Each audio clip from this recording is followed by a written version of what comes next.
Assalamualaikum warahmatullahi wabarakatuh. Selamat pagi semuanya, apa kabar? Semoga baik-baik saja ya. Terima kasih untuk menyempatkan waktunya hari ini. Perkenalkan, nama saya Rizky Putra Haryansah dari kelompok 3 sebagai moderator yang akan memandu jalannya presentasi.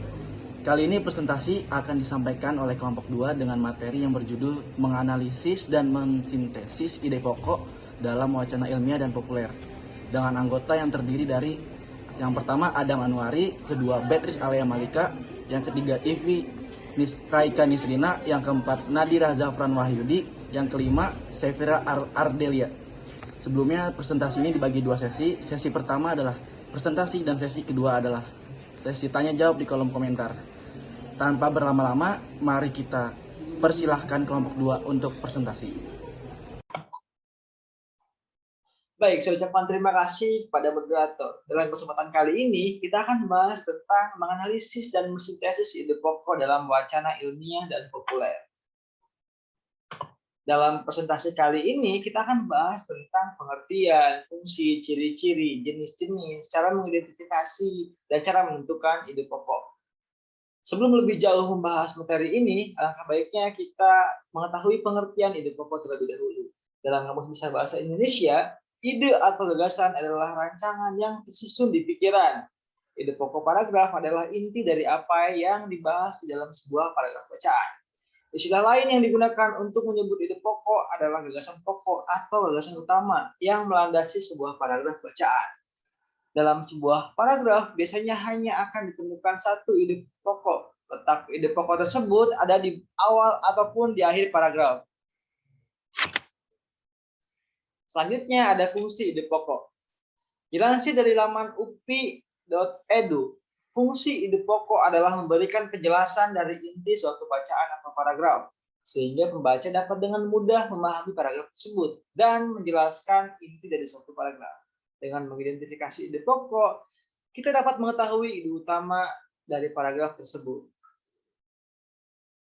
Baik, selanjutnya saya akan menjelaskan tentang ciri-ciri ide pokok dan jenis-jenis ide pokok dalam paragraf.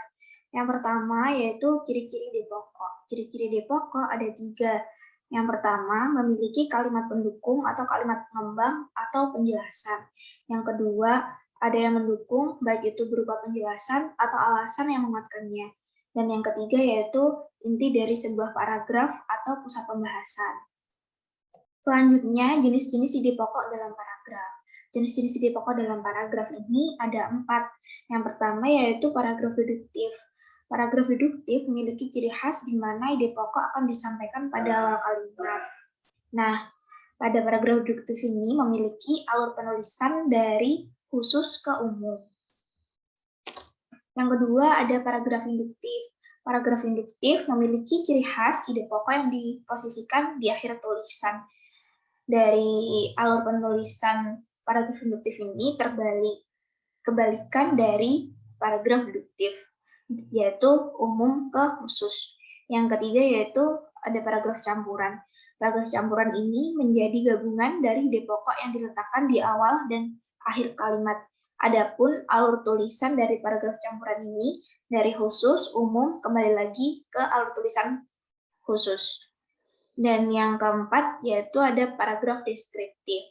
Jenis ini memungkinkan ide pokok untuk diletakkan di semua bagian paragraf.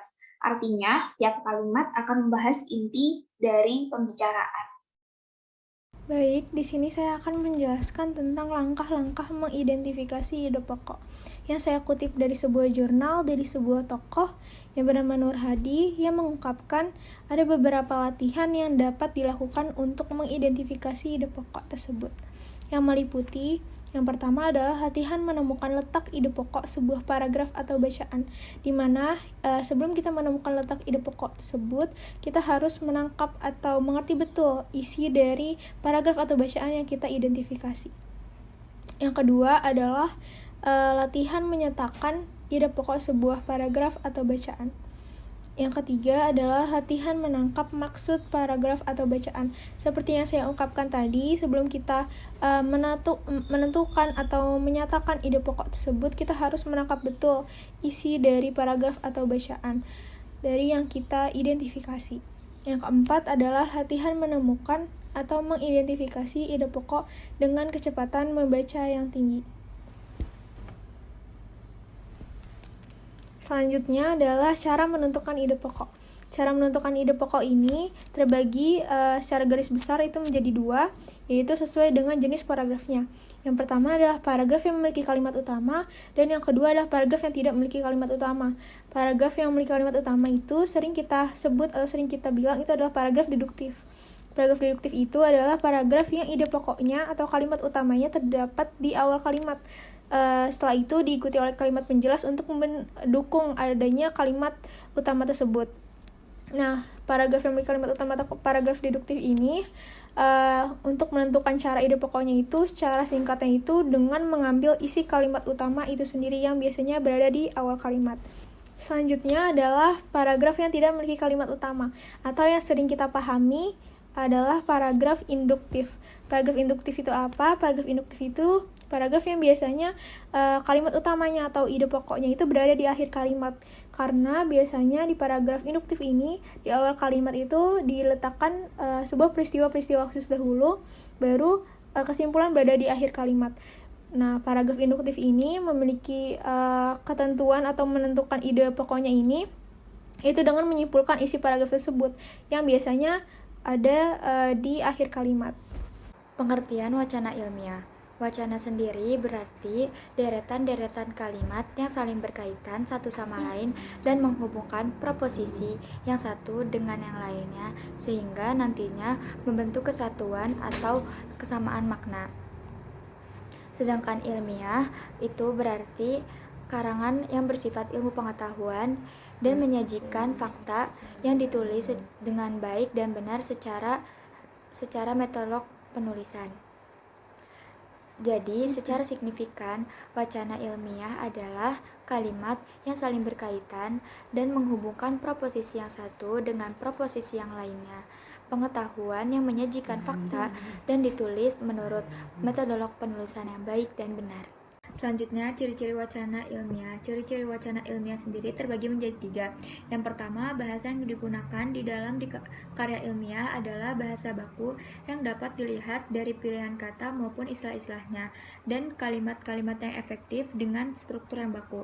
Yang kedua, sikap si penulis dalam karya ilmiah tersebut adalah objektif yang disampaikan dengan menggunakan gaya bahasa yang impersonal dan banyak menggunakan bentuk kata pasif tanpa menggunakan kata ganti orang pertama maupun orang kedua. Dan yang terakhir, struktur kajian karya ilmiah sangat ketat. Biasanya terdiri dari bagian awal atau pendahuluan, bagian inti atau pokok pembahasan, dan bagian penutup. Wacana ilmiah populer. Wacana ilmiah populer adalah karangan ilmiah yang berisi pembicaraan tentang ilmu pengetahuan dengan teknik penyajian yang sederhana mengenai hal-hal tentang kehidupan sehari-hari. Kata populer dipakai untuk menyatakan sesuatu yang menyenangkan atau disukai banyak orang karena menarik dan mudah dipahami. Dalam pandangan Imron, ilmiah populer disebut juga dengan opini, artinya pandangan ilmiah seseorang tentang suatu masalah yang bisa dipertanggungjawabkan berdasarkan dalil-dalil ilmiah yang disajikan dalam bahasa yang lebih populer agar bisa dimengerti oleh berbagai kalangan. Sedangkan menurut Suwijo, ilmiah populer adalah tulisan yang dibuat untuk menghubungkan ilmu dan orang awam. Ciri-ciri wacana ilmiah populer. Yang pertama, yaitu bahan menarik. Artinya, bahan tersebut setidaknya dapat diukur kadarnya dengan pertanyaan apakah bahan tersebut mengandung unsur baru, aneh, luar biasa, atau kontroversial. Yang kedua, pendahuluan. Berisi hal yang paling penting untuk mengarahkan perhatian pembaca pada suatu hal yang akan dijadikan sudut pandang dimulainya tulisan. Yang terakhir, yaitu jembatan. Bertugas menjembatani pendahuluan masuk ke tubuh tulisan dan penutup tulisan berisi pesan yang mengesankan. Nah, itulah presentasi dari kelompok 2 dan sekarang kita akan memasuki sesi kedua, yaitu sesi tanya jawab di kolom komentar. Kurang lebihnya saya mohon maaf. Wabillahi taufiq wal hidayah. Wassalamualaikum warahmatullahi wabarakatuh.